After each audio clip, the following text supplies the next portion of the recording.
Ia, o mai se paki kasi mo le ngai ko le ainga. Kai.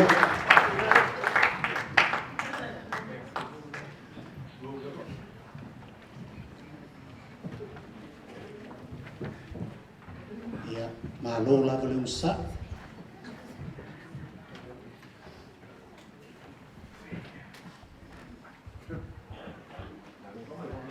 Ia, la ko fama yaba. Te kau whasa o aku le. Lau whamkalangang le la e le ai. E le kongkong I maa ia le. E le kengi o kou ainga. O le li le ka o kongei. Ko mai ang kongkong I maa. Ia, maua kongei ro e he whangai mun mau mai le. Ka ko moku sa moa. Ia. Ai pe. Kau pēra whamomua ia. Ai ngolo ia o te mingai o la malawa me fa lo lava la ai ma foi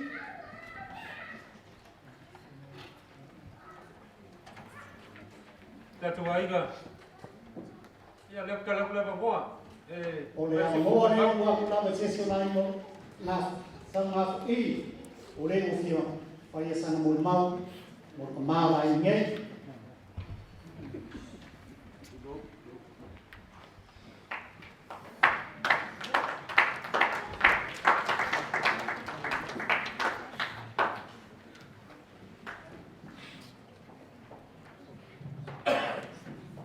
E momua o whapoi whalo fisao kupupa I o raso mana fia.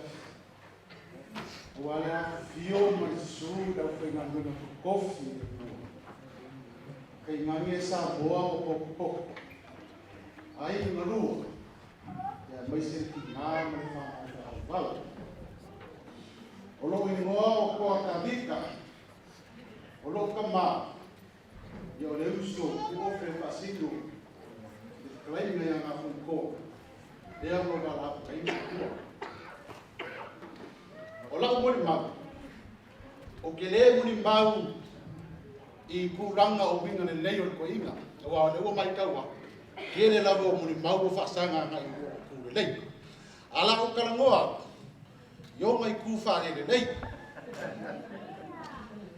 Aso ia o feola ia makua makua. Nga koa se le mai ama e laisa. Peisa mako me fio mako e ole pia. Pa usa ola mo fa ngau ne vaya o le ainga le o kinga. Peisa mako me fia na mako no forward. I vai kai mi o le loka maiki. Pau le o vai kai mi mako ke asi ai le ainga mako ka mai se vai. O ngai ai mako roku fa manga ko ga vai kai. I mea sa ua ai ai mo kilo ai. I le kinga I a biu. O longa ngufuanga I ko kongo o le mako ai. I ngofo lava I nukuka. I ngofo o lau me mai kau lea mai kemi o le kiki. I le e kali lava mi o le aka. A longa ngufuanga lava o le nukuka. Ai yuli e ko ingane whaianga kalamali. Inga ia fia ia mi o e whai kingo le kaukua. E kaukua koko ma kaukua afu. Au rama ko ngi e whai aku I ainga. Mea ngasa au wa ai ai. O lau ka maanga wala au lea kua ua fiku skruiva kausanga ma masina e fiku. Lea ua se furu ngi kausanga kalu o ngā maliu. Na malanga mai ai lana mako ai ngai se vai. Kua ngai o na inga ka maa ki ngā. Masi I mai ai o le pauro kū. Sa whai ai lale moni maua ko inga ringi. O le maalia I o le moni maua ko inga. Le whakua o whaalongo ai. I kala fui o sioka maa. Awar ko inga rea. E ola whaaparo palo o ngā winga. Ao se ka ngaka e kumu I na lofa. O ngā winga ngasa o mai tau ai Samoa. E le mangao. E whaale kongu se mei kongu le ainga. O le winga fo I o ngā whaikoa. E mangao e kau karakasi. Whape ngaonga winga sa o mai tau. Ai sa whai ila longo mani mau whapea a ngai lo ka maa. E iai le yasi e singa ane ngungi o a wao kau le. Sa wha kongo e makai. E kai lima se lau ia kia pula kau e lea. Kai minga e makai ia lo ka maa mai I makai po ia. Sa fa komo e makai kai lima se lau pua ia kia pura a kaule le ko ko o le asesinga. Pe kai nga pakuro kama nga le lua se lau nga pu kia pula nga koi. Ai e ko kai lua kia pula le pua kasi. Ia o mai ai le lu mo le mu wa faile. O faile fa masi mo nga sio kama. Ko fa lo mo e kala fa kala nga fu ko. O la le mea wa ko wa fai ngale lua se lau pu. Fe mai da kala lo kama. Ma le lia ka ko mu. O le ase singa kia pula se ka ko a miu. E le o se ase singa pu. E lua se lau lima se furu au bua. Le ka i lua kia pula ko no minga lima se lau ngau a ko i ko inga.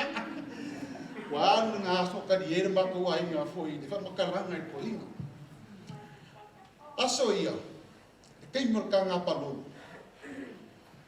E mako ke look forward lava awai ele mafai o nga bisi se mako o palolo e mai se vai ko inga le ale kuri mai se se ola mafangau e ko wai lava e momboli me sa mako o palolo o winga fanga no kanga o ka mane o se vai de mako ai ne se vai ole kau uma mako umai se vai o ia bioma ia lisa o isa sa fa mau ku ai ma ku o ma ko ke le o la vai si mea ko fe la o usira ngei ka u wa ku se vai ia va ma ko ngei malanga ku ia pia o le fa ka unga le o ma ko ka u ma ko ai ia va o a bioma ia lisa fo fo mai ai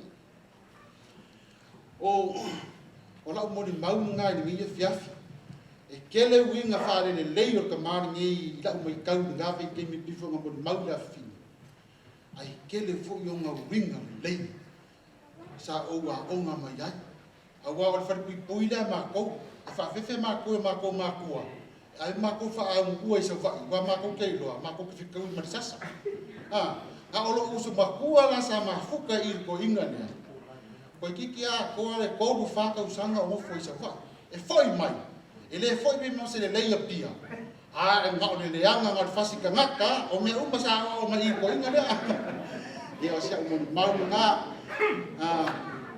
ya mio ia no fangia le kua wangi ni au le foi wa ufiki ai o ni ngai kula ia te nga ngai le lo fa le kua fa ma fanga ya kioi ya ko ai fa ma fanga ia maka ko ainga nga lua ia manguia ni yaso me se for ka ko inga na sui fa fengai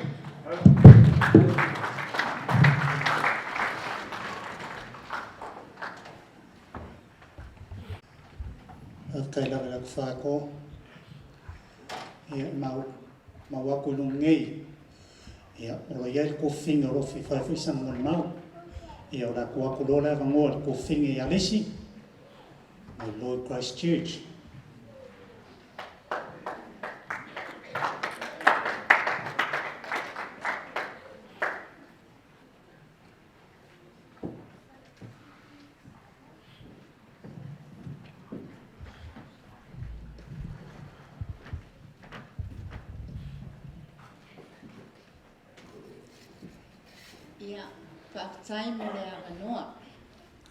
God is good all the time.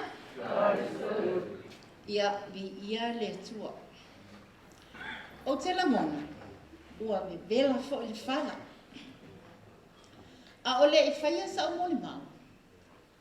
E mua ona ta o atulo o i mua.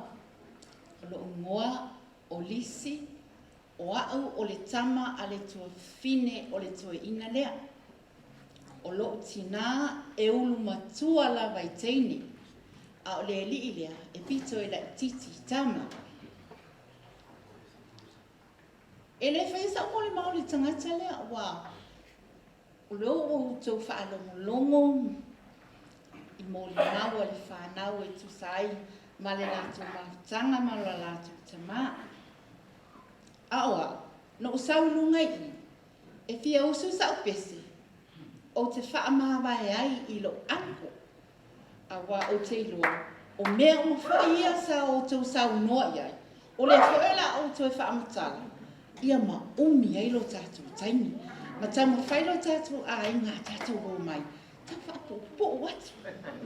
Ia, ai o te manao. I le au fia ma le pa, ia ma le mamalu. Ia tātou usu whaatasi mai le pese lea. Mo o mo onga sa molia i tālu sanga.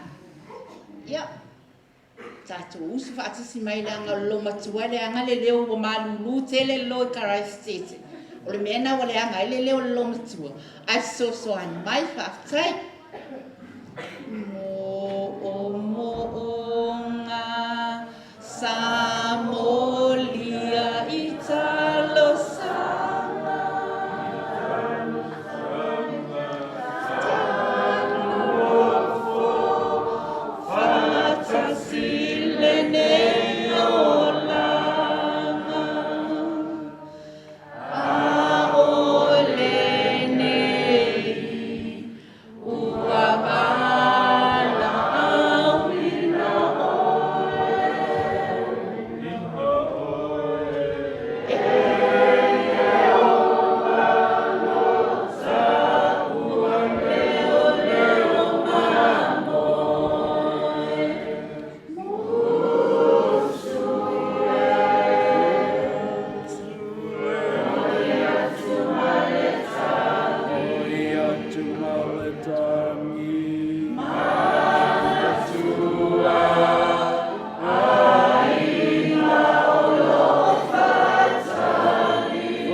Tai ko whinge alisi.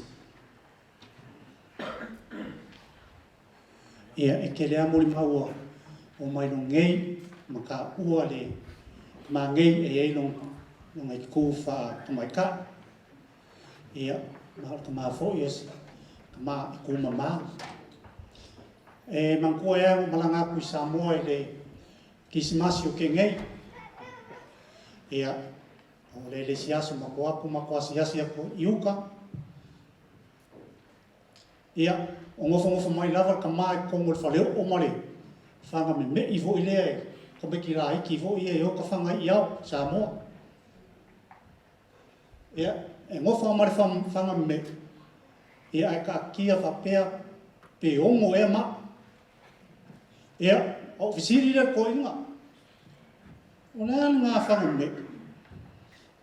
Ia re kala ko inga le ala vai ke mau ki ngoi le ko mar ko inga le kala ko inga e ka fanga ai pua pe a wa ku ko ngolo ko loa lo mo o va pe ala mele ele vai se kai to pa ai fa mai a ve vul ko ma ngai vul fanga me a fanga fa o pe pua ia mai I e o winga fa pengar ko inga e ika kele ko inga ai ai lava se o koka e pai no fale le ala o ke fa mori mawai mori mau moa e sa o le lava e a mo a ko ngai lu ngai le MC o ia le suire o a vau fa ngai o fi fa inga ve ia me suire o ia vau ka uku o Ia fai sang mol mau.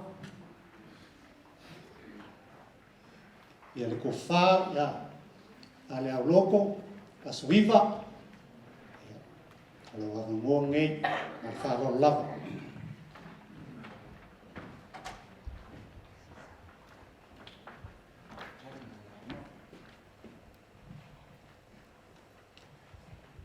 Tau tala male fa che sori tuina le la e ngol ne fiaf.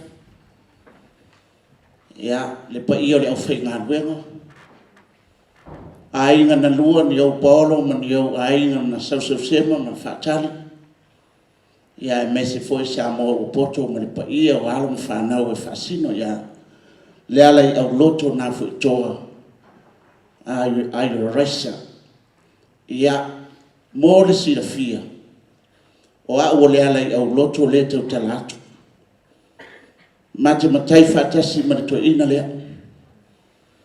Mo le sira fia foi le pa ia o le tatou mawhitanga. Ia e le tau whaelo e ina o le to o tasi le nei to o pupula o le nofo i tunga inga le whare iwa.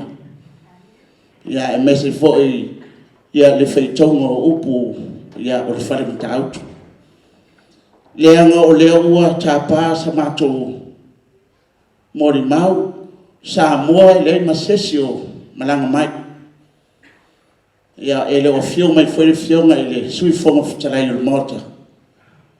Ia o loo mātou parewhia ngai sa mua. Ai e le whaia se tala. Na ona langi e le a inga leo le papa o misi. A lea la au suatu le pesi e nā fo i keti. Ia a whapea o le pesi e la le. Ia o le sa awhia le a inga lea. Sa o le lei ia se loti le taimi o whano. E tua oiri le whasa e whakasa. Ia mare lau mua o le a inga lea turo. Ai fo ila no fa peato le anga le wala ngia le papa o misi o le wa tu ua le malo ua usuia le fono le fitalenga ia na fuitoa o le na matua ia le tu o wa le fareiba wala ngia fo i fale mtau tu i fale funga malo e a awa o le wa fa ia se tasi o pou tu toa sa fesili iai le fa tautanga e mesi ole mamalu le aingo sape sta mo lato mo pu le fa leiva mal mamalu ya mtau tutulo so paulo mas fa malu malunga maiane le alunga mal pa ia fa tau a o sa afia finga ia pe a o ina ta alolo a le lagi ia ma le lifa le masina mangoto le fetu ia o sa afia finga ia o fa poru to fia le anga o le tō whaia nā whuitoa, le alai au loto ai reisa. O le tō wha, o le sa sili ngia se whira ngalo o le whareiwa. O le ua whai le pou, o le whareiwa ma le no fosori. O le ua whaia se tasi o pou tū toa, na matua i ai le tū, ma matua i ai le launga le whareiwa. Tā lo whai nā whuitoa. Ma o mau pe ana o savoi i, mau ele ia e whai ai lo wasu. E fata lolo ane e a maota e fia o ane tau singa e wharwhanga malo mono to peitai a ia o lo loto lea i te sau te maliu atu ua malo e loto fine to tasi le nei o se awa nofo le nei mātou te whapea tu ai whaapatai i le pa ia o loto ainga lautou tau langosi e mese fo i o loto tiri tau walo o wale tau singa o le ainga ma lautou whaea e le to ina lea ia o nofo matu ai ngale sa fai nei Christmas ira ya matu fuafa ile to matu ti vai ma matu le ala manu antona ia o la to ina le sala u mai matu nofo e tele yo wingo to ina le to mamna mai o to ina foi te e wa tu alta le man tar fa le e o ko ina fa ya si fa le ko e o ke manga kuol mako fakasi fo i mako kare semetis tasi leto ina fa mtara sitala pe e makwa ufo ke mako ai le iva ai le mela sako nana sa wata maloto lu mo fo mai e le po le fa ila mo fo po fa umo ai sa wata malo fa na mai ole no le ai kupito o se no mata utia tele a fatu se na fo e pe ya tanga fo le wo ya e pe o i le visite poetu e pe ne o le potele la e te anga ile le wo ko e kanga ko mafkanga wa le yo e kupi a fa mer kala nga fo o te le yo e kupi to o tala fa mo mo tus yo sa se yo wingo to i e mo ko wale o le la hunga la na fo i matu no ia la na toi la unga na fa mo longo le fio mal mo pu mal fa ri mal no fo sori ia ila na la au ngai fa ia ma tu ngof ia le la o sau to ina o ta oto tu nei ia la o uma ona faina na fotu anga na tu na tai o ai ia o ena fa fotu le ba u na tai mi to sanga ia ele tele sa ma to tala e tele tala le tele tala mali ma tala fo i to e ia mi ma to ina ia ma to ia te mo se fa or te ia fa tai ile fo mal po mo se ava no ai e to ro mala o pesi la uma ile fai mai o la lola va le tali e tala ho ye na puno no wai o ali komiti na ta ua o le papa nisi awo i pese ia ile pese fa a fechai ile lang na fio mai le kalesia ile ba aole to sipa ia e mi mita to ina le lo no ya ale kio ole papa ole sa ma wai se na fa kol kol na kama tu lo fio ma ile tausi amio ya ma wala lo tuteli fa manu yanga tato no ma tato pa io le ofinga luema e kale se metisi ma le kale se fakasa ma sempre of God ya vao ya mo lo tuteli a pe for tato no ya mo se no fuanga manu ya tato ta ma langa o te arule ba eso fo sa mo o le sa lockdown i kai mioli ole covid ona no malanga officer ya le mo sia no te fa ni ya ai tu lo malo na fo mo la no sa wa ya le ali me uma ta sia ta ya mo fo fa taili o fianga ko mo po lava ya lo ko mal mau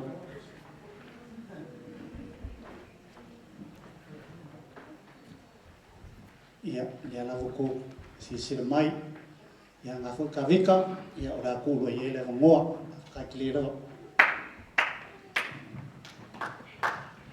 God is good. Ele lava lele. Ole silsila mai o lea o te sau male up e tumu le lei le lipoti a le lida ai o le afa pupu ona ua vela fo i le fala o te ona o au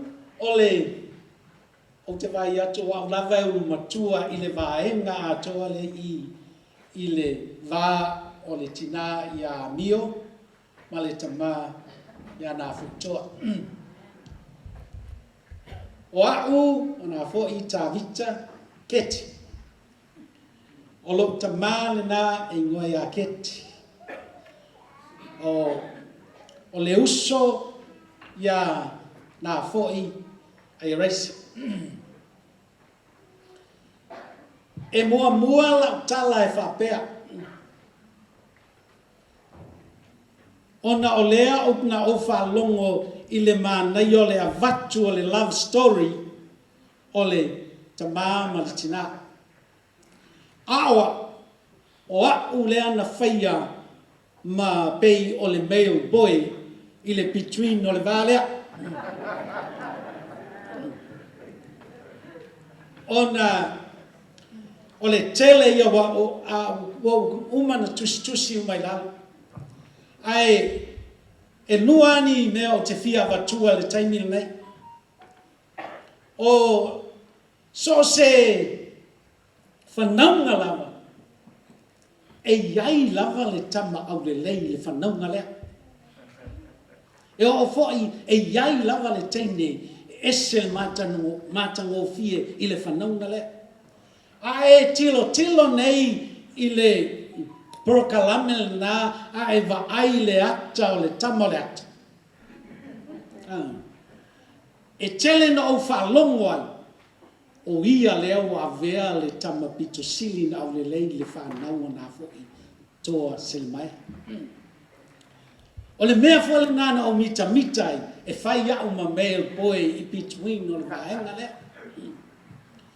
E iai taimi o leo toi loa le na iai le tina ia Mr. David. E iai taimi e sa vali ane ai le tina e tau na tanga mea. A o lea whaile ma saka ma lo ang. E mai, tawita, lalu sa vali ane. Lalu sa vali ane. E tu mai ya te au se kamai. Nau tlau. Ya, nā fo te vai taimi e le loa e au whai tau upu ia. E o whakanga o mo e awai mo e a e nunga le pā. E loa le le tina lea. E whata lofa mā lo le po le lei tele oe. A lau wha mulu iai se whasi. Whapena le mea sao iai. O leisi me mātanga o fia na ulu. Wa fiu lau tama e toe wa ai a toe le hoi loa. Whai mai lo le konfikia lo anko. Alo e tui talie i lalo le talie e pia. Alo ane le pālangi a te oe. Nga e tangi lea. Langa e ave o i totonu i le whale o le pālangi. E te e pia vane i aise vai inu i a te oe. Owa walu whaile ngā ruenga lea o le tui o le talie.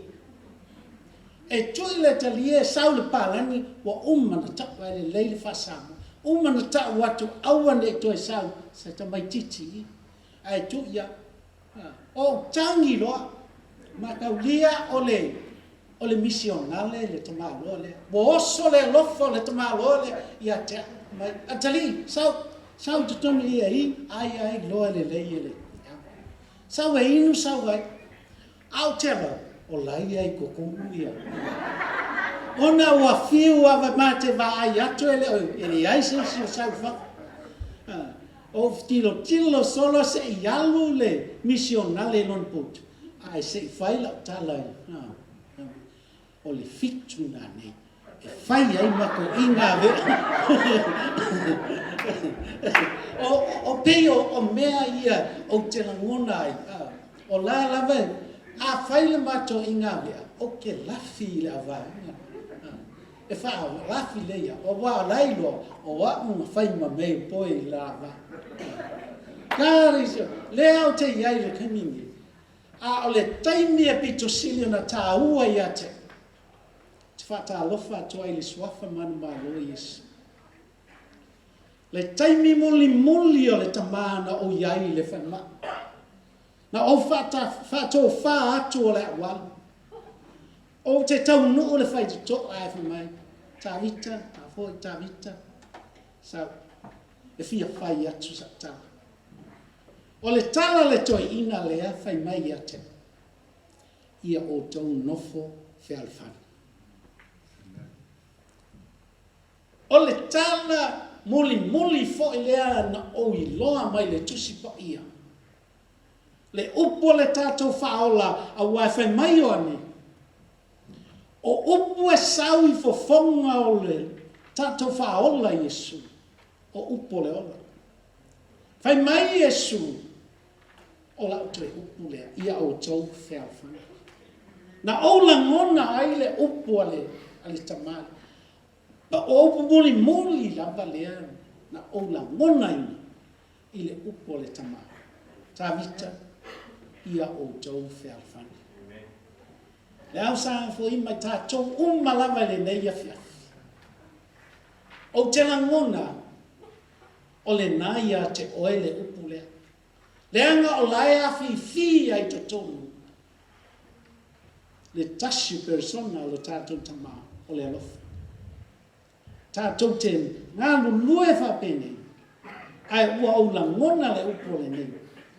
E le mawhai ona toi ngano i atea. O kāsengi, o brothers, o sister, o te tau mawhai ma le maos, i lana toi upi, ia o tau whewhana, i swafa Yesu.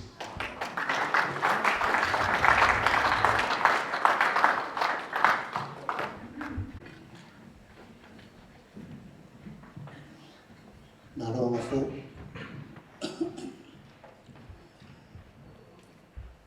E whaasawan pēr ka poklami, mai ko kele lava leo fio o mai no ngei whai ni la ko mai mau. Lea lao ke walau e man whaalo lava. e le kufinga ia Esther. Esther, ia malonga ainga, ia whapea le mo whaalo.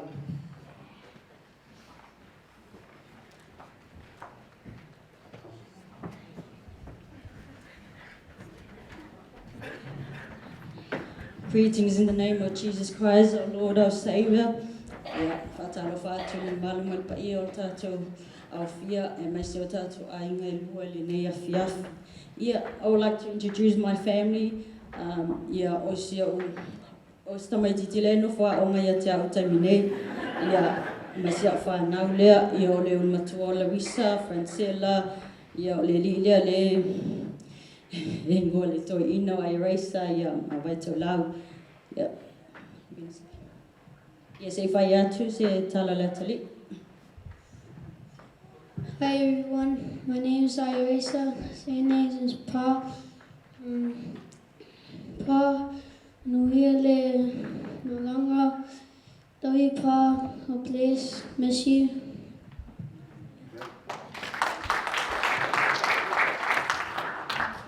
Ia, e ele whai tau, a whapea o ero tangata manuia. Ia, e ele whai tau masani o whai tono mātou e kalisia, for mai, we are ahead of time, we are happy and we are blessed. A whaila o ero tangata manuia. Ia, o tātou o tangata manuia, ia o le, o tātou poto le nei a fiafi o no le, we're here to celebrate my dad's life. So by the way, I'm Easter, I'm the youngest. Yeah, te loa ala titia tangata I o fatu leo to ina. Yeah, so e menu melo ala lesi vaenga. Yeah, no number 1 leo ko inga. Yeah. I don't know where to start. Yes, amaka mai Samoa la mau. Yeah, mai le mama ftanga mal tama, we are best buddies. Kumai kamalo wali number 1 di la vaenga ia e taimi leo langa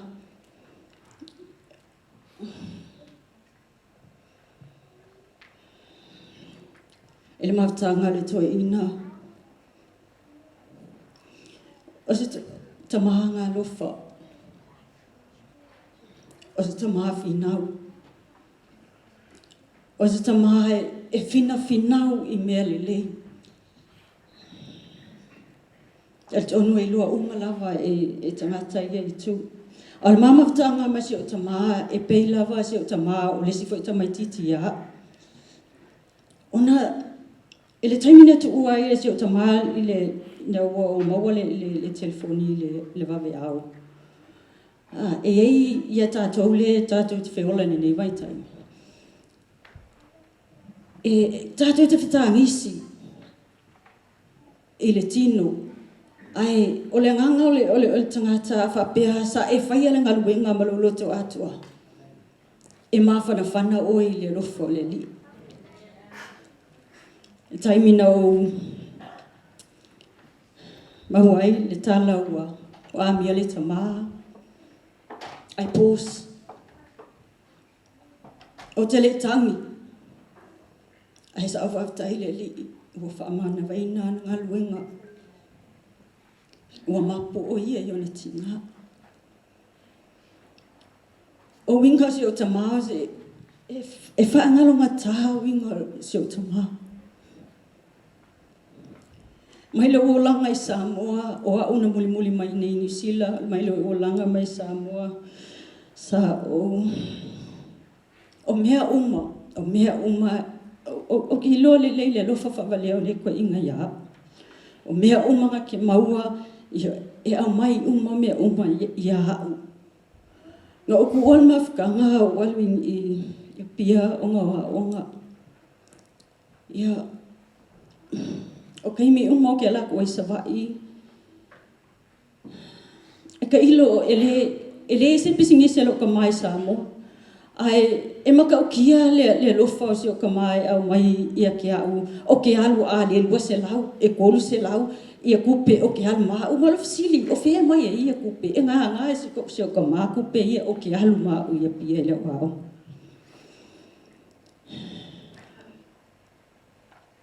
Uangi Sila, I left Samoa when I was 19. So now I'm 38. So,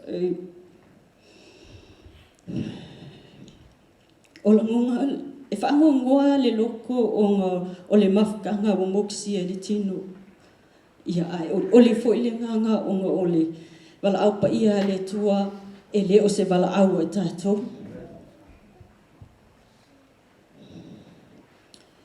Ngau sa ngingi sila il mga o ngalo kama sa amaya. Te ista o kifia ki skavali. O la marsivia av kavali sa koinga. Ai le sang kavali. Ngau la kuya pia le si vai kaimi mo mga failanga driveway ilo nga fali. Ngau vai ako le ilo kama. A fai lo driveway ai le so kavali. Mai ol mia ngai fa ngai ma fo fa. Ngau sa la ye sila ala kore maka ai fadi ole manual ka le kavali ka ba. Ai le los ko inga wo mo ko inga fa va yunga au su ye kia. Ia mo ko sa wala ye New Zealand ko ma fo fa. Ia ola kula ye le skavali. Ia ai le lo la so ka ma ka vale mo ko fo me New Zealand le fa wa ile ko ma skavali. Ai ke wo ko va fa lo mo. O fa wa il ko inga ka vale. Ai mo aso ai le ulun ma ko. E kai mi ka mai ha ke le lope ke ka pe pa wala ka fa a o ke u mai a so ki nga fa kai ka yo le ka vale nga mai fa mam si o me nga o me le tino e pala ka vale ai o la ka ma ya awalu le ka va ya so makal ngo me so ka ma fa mai soli wa me ali so le fa pe o le ku ku vai ka o fia o me ku pe o winga mali o so kama o ke lo pe mo wala vai nga ya mali o e winga ya so kama e fai kala mali e fai kala lusi e uma kanga ka lu nga fai e nga foi ponga ama kwa mastala la ko ingar fai ngopo e ho fola ya o sa ngi sila ya le pe vai au la ko au masawa ko masa skai le mai ista e kire masang ya ngasi kali ako za ko e vali akula ka hulu e mai o mia nga pala langi au ki fia pa langi ko inga e foi ko la unga foi e sui ya fenga su ma fa vai ia o winga fa nga ole o kama e o kahimi o so kama fi sa ma ko fali o ngo fali o so o lo vai nga ye e ka fi o file ngo so ko inga a waula e kasia ia kala nga pese kele nga pese sa mo e fi ia ke ala si va ko e malang mo ku ole mafkanga e mafanga ia o amle so kama I wouldn't be here without him. E kala e kele kala so kama e fasia ia. O ke le loa o ke le mangkuas kai minga o ai se limar ko inga le ia. Ai e fasia o i fam kalang. E fa mai e kai mia amao inga wako aka mai ngai amao ale ka ki ka ngangu aku pe oso mai ko inga manga ngangu wa ia e fa makala le ko inga e ka ka ia me nga ave ole au o winga ia fa ngang ka so koma ia ekele ia kala ia mama foi ka ko kai ia ai se ko se vangua iso keile fai aku sanga mama ia la mafkanga foi masio ko inga ia tai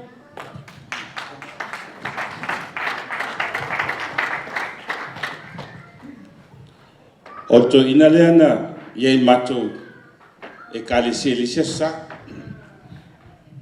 e o mal taimine lai la vividu al mato fai mai la sungan fa fengai o mona o fai si o talilo lea o malai lea e sana pelo al tangata talo sia la ele se pelo al malai lea ona liule to ina fai launga mawa o to ia fai launga mawa au ne pepelo se sil malaile le pule la ala le tu o to ina fata fa va pe mai on malaile au ne tu o se tas o asfulu lo ta sanga al mama tanga ma to ina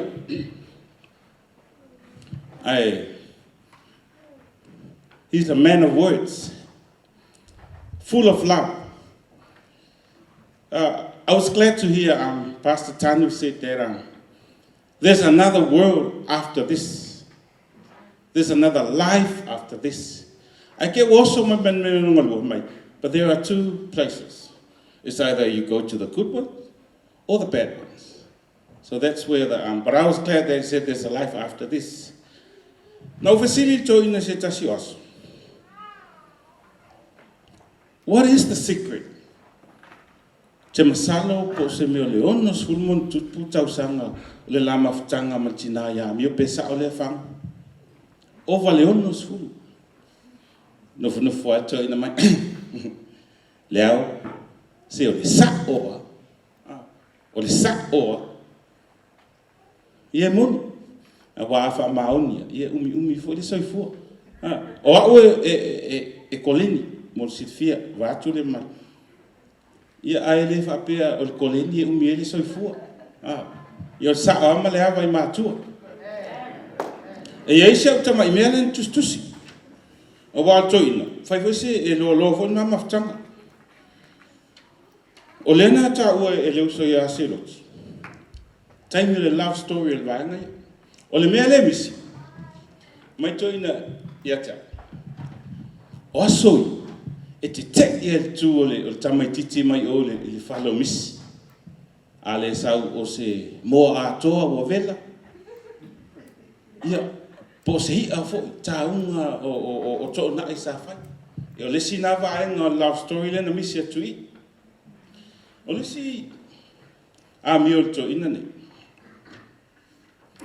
O stangata ele lei te lelo na si fonga le pese.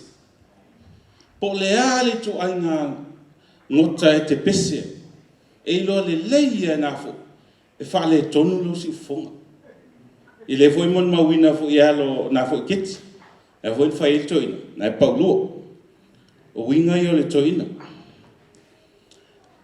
o fa uponga le toina e fia ia ma se va enga fo ile fai ma lu tau ia ta fai ma a e lo fa ia tu a ita lo uso polo tofi o pepele o le mon mawina e tele o le upule fia e toina a fa pe e te lo foi le tu a ita lo uso polo tofi o pepele which is true because that's what the Bible says o te fa fetai sunga fa fenga ia na sona ia mai se foi le uso ia te whao malo. Le tau asaina o le matou awala I te tonu le ainga le sa na foi. O te ho atu. Le aini la unga. Le ai ia ma se whainga tā. O te ho atu wa uma whai mai ia wa e laki. Wa e laki wa e awala mai si o fatu. A wa vaenga le na momo o ie le whaingo fi. Ia whaftai la sunga whawhiangainga. Ava pena I to tuli o au ya fafta ya mese woftranga ya tafau ya afaina na asa mai fale alili o ya taunu atu se o leoli atu la mai o fa no mo o sai ye le ka o ye ngisi ko me yo so la tawala tati telo ya na mawa le la lo I le siva nga le la ya fa tau fo ya a fafta na sona tai tafau tawa saina o tātou awala I o, I le fo taunu atu. Whaingo fia. O se tamai tumu I le lofa. He's that man with the attitude of being firm, fair. E tasi fo I lana upu. Masani ai. Tasi lana upu. O launga luenga safai. O le mesili le ua, ele o ia I el toina. A le la whamtala atu ma mea sa masana whai whatasinga al matou aina. Paul Mota whawhea ngainga, ia Paul Mota fo i o nā fo i kiti po whea. Le au masta kofi, ia o loa fo ia kofi al toina. E tolu ai po kofi al toina, a mata lo na tau matele ele ainga. Pei ai e sel mea lea ia e whaftai, ia vai taimi nau fo na maftanga. Sa usta ia ai e lata nei walauina e le atua le tamai ana fo. Ia wa iei ane mea fo le ua. Pea na mon mawina o iei le suinga maari. Ma whaafetai. Ua walauina e lona matai. Au lo whapea na wha. I have no doubt he's got a place in heaven. So I'm not going to say that, yeah, karusia ia manuia la malanga. Le ai. Ai. Manuel Malanga na foi. I know you're in a better place now. But mai se foi ainga, mai se tina ya mio. One more thing I want to say. This is the most loyal woman or mother I've ever known. I think when she left Papa, I don't think she ever went back and spent a week over there. So that's another learning thing for me. Ia, leo alu toina, ale tultuli atu, ale umina, ia atonu ai o iai. Ia whamoe le ngango le atua. Ia, wai ese aupo. Ai whamanu ia tele le atua tata mafutanga, ia whamalu lua tuko ia whaiwa ia se upo whale tonu. Ia, ma pa o papa le tō whafonga, ia whamangalo la tali. Isua for Yesu, amen.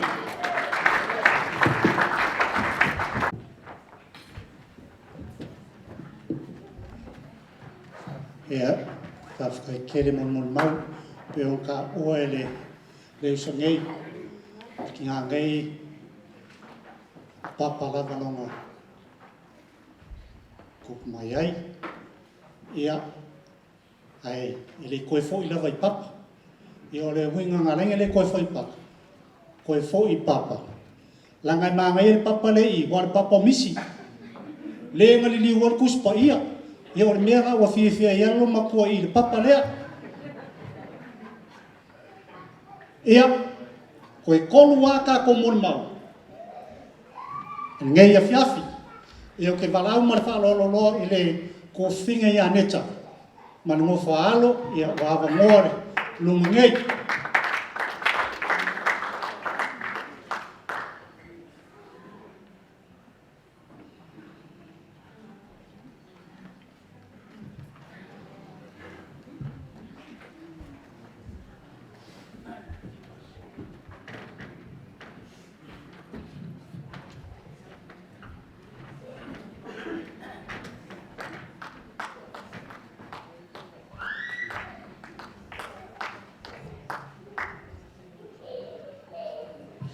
Ia whawhetai mo le matoa wanoa le nei, a whiawhi matongo fie. Ia, mo lawa na sire be ingo whawhetai tamale langi. Dona no whamalonga lea te tātua. Mo whai ona tātua poto mai le nei malupa ia, i le toi aso o pā. Ia mo la tolo sia fia, o lo ingoa mio, loto na foi. Mo le mata mao wharani ai reisa na foi. When I find out was sweet, oh, there was sweet, I'm plan on buying it. Yeah, and myself at Navi, swelling there, yappy. I'm in it. Yeah, opa. Yeah, so to see the fear, it's not a fear, fight on a man, pay up. Yeah, so to tell me about say, Emma, much of one, yes, yes, la or mama. E ka kala kuru whai kuko anu kara mō whamea. Oka. Ngā oka ngaka sori e reo la ikia whakere inga. Every time I see Pa, that is always the first thing he says to me. But Pa, yeah, la koanga ko lengi. Wa mau aunties le, sila whia lako. Yeah, but whawhetai lawa Pa. I loa lofa i lo tama, ma lau tina whapia whai la mawhtanga. Whawhetai whai lau, alo whai a te maua.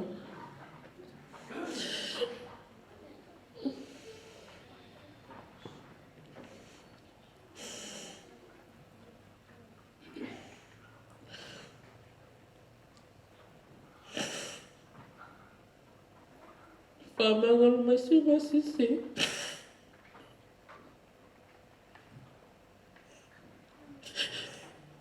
E malo whatiri mo oi.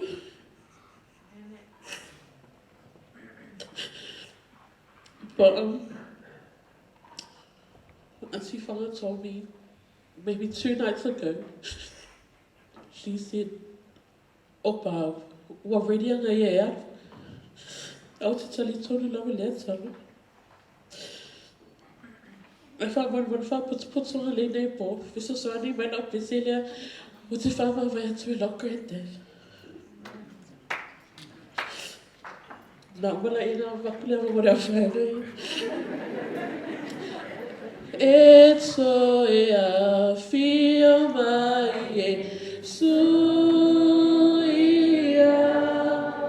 E ave lana whanau. Ia o sauni molona whio mai. E ave lana whanau.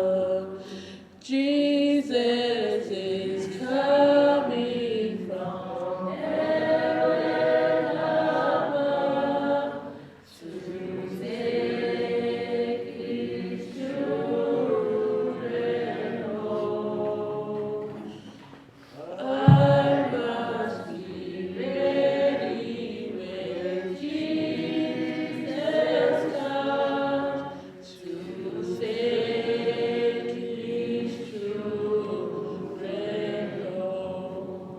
Yeah, Pa, when we're Malanga, say hi to my dad. Love you forever.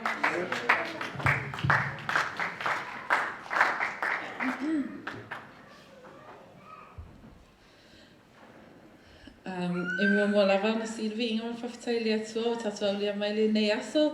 Alo ingoa si lia lo tona fo'i. Oi, si lia wharani sisi lo tona fo'i. O a ua le pepe alo o tamama lo tina. Olo o tama whai atu e whai ia. Sau moli mau i le mā mawhitanga. Ma le toa ina le e toto mai i. Ia. So se kai mi au ki alu ai Samoa. O ki alu vai, koe inga manu makua. Le si la kai mi ngau alu ai. Wha koe, pa, keilo, fia whai alo lai sengi. Whamai, la me whai ngā lai sengi. Se au ki sawe a velo ka avat. Whamai, o ia, se o la kai au. Ka oi o i le ofisa i whai lai sengi. O ia. And then that morning, he's like, yeah, se i makua mara o whingi se i whai mai langa lai sengi. Ia, au whakula. Oi, o ke kalai wakula ka wale pe. Whamai, le laura koe. Are you sure? Whamai, ui. O mako o ka wale. And I was like, oh my gosh, please, please. Ia o whale mako ka wale. Ba, are you sure? E mawhainga o kalai wakui o. Whamai, ui. A lakua mako ka wale le awala. Pese ala koe inga. Whanonga aku makawal. O ese ale le in lau alu en makawal. Ai whawhakai le alo whao le ali. Ia, ngā o a ian makawal le mamawai mala ulai sengi. Whamai loa la e koe inga. Ia, kei loa. Sau loa ke ngofo i Samoa. E awe kaku kawal. So se mea ma ke fia oi. Ai le ua mawai a kengi awe kawal. O inga ia ko inga le mawhainga ngalo ia ki au. Mako o i maumalo uso we came to the hospital to see Pa. I whamai, sunga, ke rone mea wa o mai e? Ea, whamai, o le whainga o lo lai sengi.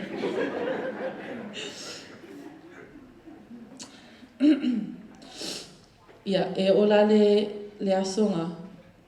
E o mai, the time o ke alu ai I momoli au I le whale alo o ki ngā, le ainga alo ki ngā I o inge afu. Ai whamai, o ka se mamau mea ngofai, le ainga alo ki ngā. Ia, kua ia. O ka ngi ala ia le kainga mako wha mawai ai.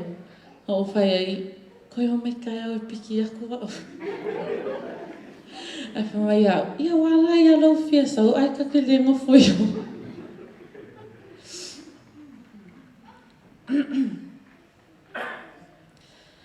O ngā winga ia e whaangalonga tai e te au.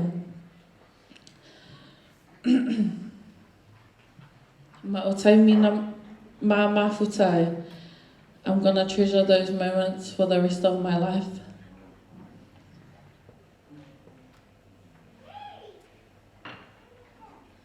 I know that o lau fia ia loka mā because he's with Pa now.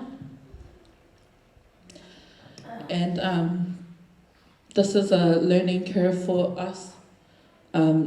It's just like a way of saying life's too short. And to treasure the days, years that we have left with Ma. Yeah. Pa, manuia no malanga, alofa te lea tu mo oi.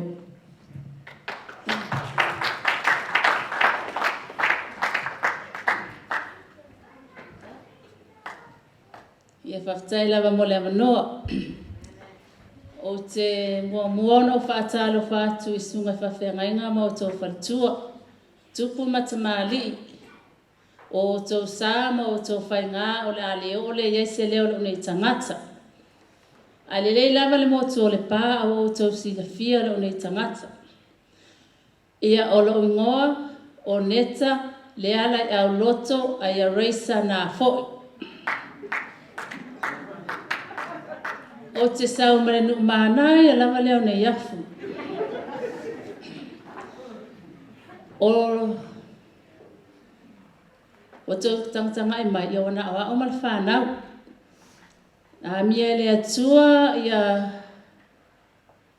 Farani loto nā fo I le asolua su tasi o Iulai. A le neu toi a mia le tama ia nā fo I le asosfunu ma le limbo a Iulai. Ia o te tali tonu. O ftau I le tama ma le atali. I mahalo langi umasaunia mo I la ua.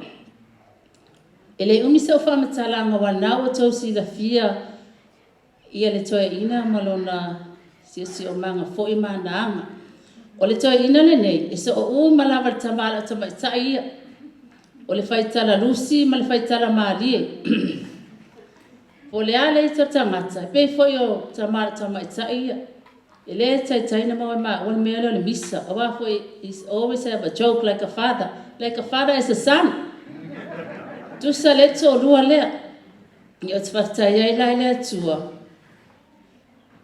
O le ala whelo ai mano Natali. Ia, manuia la malanga ona lea e popo mai o le whanau wala baia. Ai ai la o pese lea. O te fia pese a mo le toi ina. Tu sa le pese foilnea sa o sina mo tamale a ina. Ai ai se fia I loa. Ia, o le pese maasania e lunga kako TV. Pangalo ufa anoa I mana o ngā wale atoa talua I le mafutanga u motusia ua le iloa o te moe o uloi mata I le o naome umalava ua e sola a ele I sei fai ma sautana wana o Yesu le tongi ona na te leo leo I le ala na te ta I oe I la umalanga ai anuia na ole rangi ono oia I le whao tanga o Yesu na te whaama whana whana Soafa Yesu Amen. Saya nak mula menua.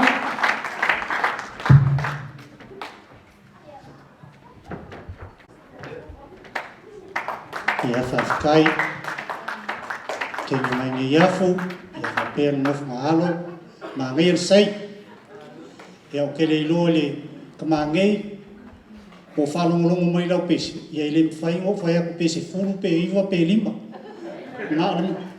Mai nau pe anga soi fua mai ko inga, ia e ka ua kware ngu mea lau pesi. Ia whawhikai, ia e iai si akali o a ua vevela whala wa fiu lava si usai whakarikari mai. Ia whainga ngai mea whasamoa e aluare kaimi ia ai maua umiare kaimi ai maua lava lau avangoa. Ia ngā ngā fōi, ngā lau mara whalao lava i o lo avangoa rea. Whai ai sa muni mau marainga.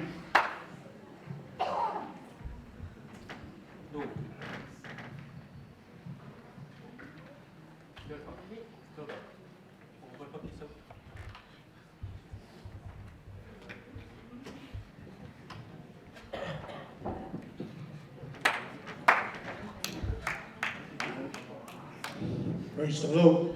Ia le tua ni nea tiafu. Ia lea le tauto ia wha ia le moe pa ia nea tiafu. Batu malu le tua. O mono whatalo whatu ila sumare. Te tā. O le na tui matani olo le nea tiafu. E ala leo kufolofola. O le leua. Matawhi ai le awa. Sa whau peopea i lungo ai ngā lua. Ai mai se le tina mal whanau. Le momo le atu whamalo. Malo ta pena. Malo saungu. Malo le whatotoa. Malo whalo tele. Awa ainga. Awa le tinau. Tina mal no whalo. Ia. I mautawe. Tu manu e whawatu le malu le tua. O lo suafa nei o vau nuu. Nā whaitoa. O lou tamā, o nā whoi te maia. O le sa vava lua ma to ina, a wā. Upu, to tono le aina sa na whoi. Lele whoi e, lele la fionga e. Whonga whi talai ana whoi talai mangi. I o la tau leo lo, tau sia lungo le papa. Pe ia na maui mo le mau. Nei a fiafi o le lawa. O nā whoi toa, o lo ta oto i mea o lo na li liu wale tu spaia. Pea na iai nei a fiafi. Sei tulai, sei whai se mori mau. Sei whai loa foi. Te le mori mau o lo whalongolongo li nei a fiafi. O lo uso lea, o ala pati nā whoi toa. O i o lo au te melele me Samoa. O le mamawtanga mal tamā. Sa mātou mafutai Samoa. E ai le upu whapea le whata otoso a le lulu saito. E mai na lele la i o le manu. Pa ula si fatu le. Le. Whapea nā le so. O le fatu o le autala noa ai o le fatu wola. Tupunga mal tamā lea. Wa fai langi le tuli nasi au nisi o tua a. I o tele maua malita maa o ta maa o nā whu tau mata. E pau i o yu tai au na matoka ingo no mo wanga mai o le. O valuketi. Mali whetalainga le ana whutoa. O ta maa lea. O lau tala noa i le fatu. Pe o nu tupunga le ainga na sāna fo i. O le fatu. O le loko tele ma le loto ma le lima tamatau o le toina lea. E inisi o mātou a ingo leo wa whea tonu o le mātou no. O lo mo le mawina e tatonu le tala le whaiatu. Mai le lungo a whale se tā ua, se pā ia le tua oi o le toina lea. Le aima se mea i lungo le whale lea sasi. Ngā kasi uma mea uma. E o le mele o lo sa whai el toina. I oilo na lawa. Sei pa ia tua whale, tu lau le ngutu watu le mago le tū. Toina leo te whai nonga longa lima ka makau o le lima ola. Lima ola le matu ainga. Mea foi le iai tupu anga i o le matu ainga le tupu lewo whai langi, le tuli ngasia. Ono le tau tua lea. A mata mai ale tama, ia na foi se le mai. Ma fanga se i pa ia mai ale langa whanau. Toa sifuru ma le lua langa whanau. Ia te mantua whale au so o Yesu e toa sifuru ma le lua. Yo. Mena le tupu ma o na whanau na foi. A sua foi se a inga se tala whasolo pito a vau. Ko ke le fai fe a. A inga le. A inga le tupu ngai mo papa. A le tamalea. Whaangano matanga o winga. E tau sa afia. E anga malie. Au toina e tase aruku. Sa de lua. Amu ia whaangau al toi ina mamia o le au mau nei. Lewa tutupu i fo la to whanau. Au mātou le sa mafuta ma toi ina sa moa. Ele o se kangaka whai ngofia ko ina. Ele se kangaka whai ngofia. A wā tofo ia. Tofo lo ta maa lea. Le tau tua to ina lea. Le fo ia iai mo le maru o le mato no. To ina lea sa aruka. Aruka e sau o pō. E sau e pō. O mena e whai e lau tala. Ke le loka un maluso ko ina lea. Ngau sau e ia malanga le tina sau mai I malan whanau New Zealand. Sa ngofala ko inga sau o whaamuri ia. Se ser kai mingo wadu ai.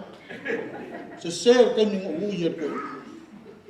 Nau te wa ai atu le tino. Boko e inga. A ole. Bele ko kong. Ole makua malosi ia.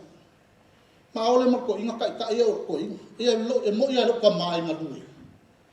Ia a ele kusa mani ngalui ko inga. E mo ia ku abangua ma. Argo inga le. Kene lo pe lo. Spela lo pulo le malolo. Kene lo spela lo pulo. Kamanga umalunga sasaku lalo ni pe lima ka ngiwa ka koma. Ala ka fa ia ko ala ko o me aku. E o foi o fa maru de fiafi ala ia ka duwe. Ngalue. Ala mena ia ile. E o foi pang sa. Sau ko inga I kai. Sa ko ya. Bela e fai lo tala ile lima tam. Ole se pa ia tua oi ngaka ile tua fale malua mafa o le fai o le koko o le modi o le fala o mea ia e ola tua fale o toi o lunga fale o le ulu yo o le ulu tu atu I whanganga watu le maru le tua ola se lafu kua arko inga le ola se lafu moa kake fiu e whana kua Kake fiu e varu po nga le mo mauti nga ya mi. E foi niso fana. E mo mawinga. Tu watu le nata I fale. Or ka ngaka or kau kai. Ole makua kuri lo ka mau ke fai ko ing. Ale fisi ko ing me se pa. O wa ko kolu le te o tangata tu sal factor tangata le. O le factor ko inga le, ma factor ko inga le watu. Le o fai le tu nasa. Kele loa spela le. Ko nga maroloso ko inga ia. Nganga wo loa le tautua. Wo loa le wha maoni le nato wha maoni tau singo le aina. Le alau ai whana. Ia ele tele na was wha malosi. Po se mol malu ne fiafi. Ia se o tinawa a mio. Ia mātou te pai malu atu. Ia wha pena ano wha mawhana le tua. Ia te oi tinawa. Ia te ui a se o ankole o keki. Nā foi keti te iloa lo fatu. Te iloa le lo fatu. E mo I o uso mo tō whawhini. A oe ale tīmai. O oe ale tīmai. Nā oi lolo nau. Oi lolo lo kausi makua. Lea o manatua la ia tala whai mai ia isa ako. Ia isa o sa wan tuli mase manu. E sa de kuka se yo, mai se mi ai so aya. A fa longo le tino ve peka. O me ngala kula ia sa ko sau. Sau, ale mase manu le na mama. So kon ko se mi ai ngai la. Fa pena le nganga le ne ia fiafi. Ma lo ya mo fa na na fo. Aftai ko lo le to si matunga e ala to ina mai ia matanga se yo o mai le taimiua ma lo le fa malosi malo le tautua matua. Le upua sa ako o whamanuia. Ia, sanga iene ai il tai. Whamanuia le atua nau o tu watu le mtu pala to ino, whamanianga, kuluni o tu masosa. A leo wo fo ilo tātou ta mai de langa. Ia, whamanuia le atua i sunga i au auna. Whamalu le madu foli nei ni afiafi. Ia inga ngalua, mole foile, whaftai tina, ia le ngalo a fia si ono vaa, hisa, ia maua le to wha, o oi o le tangata o le tua. Ia whapena atu mau whaunga le tua ia te oi. Ia ole atu le uso, o lo uso lea sa mafuta ma le tama, le teimi o ngase tamai sa mo. O mori pōwho i nei o lo whaanga o lo tama sa mafuta i ma to ina i sa mo. Sa tau tu ai lo tama i to ina. Io lea, ia, o leo wata o tu atu. Ia alo misia mai o lo tama, ai mai se le whonga whetalai. Nga ia sa lato whai mea i sa mo. Ia o lo whaanga i o lo tama, ia mātou i lolo e i le ngofo alii. Lau whekalainga ngā whaikoa. Ia mātou te amu ia oi, o po le awhionga pa ia le tua, amu ia o oti o i le li. Ia, te tuatu le vanoi le uso lea, o me nei a whiawha kai ma le vanoa. Ile sofa monu malo Yesu Keriso. Lea o le kalesia, te moi whatalo whatua i le ainga salvi. Ia, e misere, ainga lua, awale, Awa de o Yuli ono malanga malima le ote ale para pa ia mari ai ya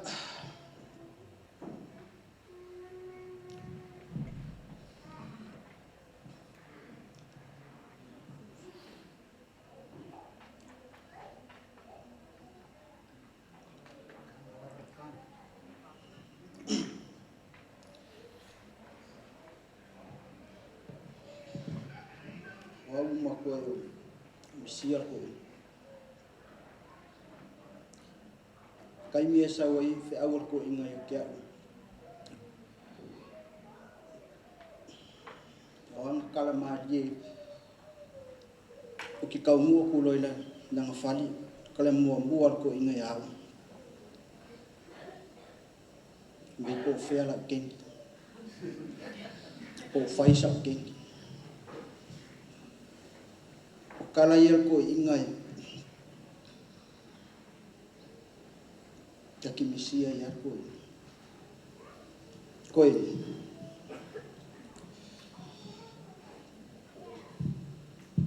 ya ko up manguia la marang manguia la fiaf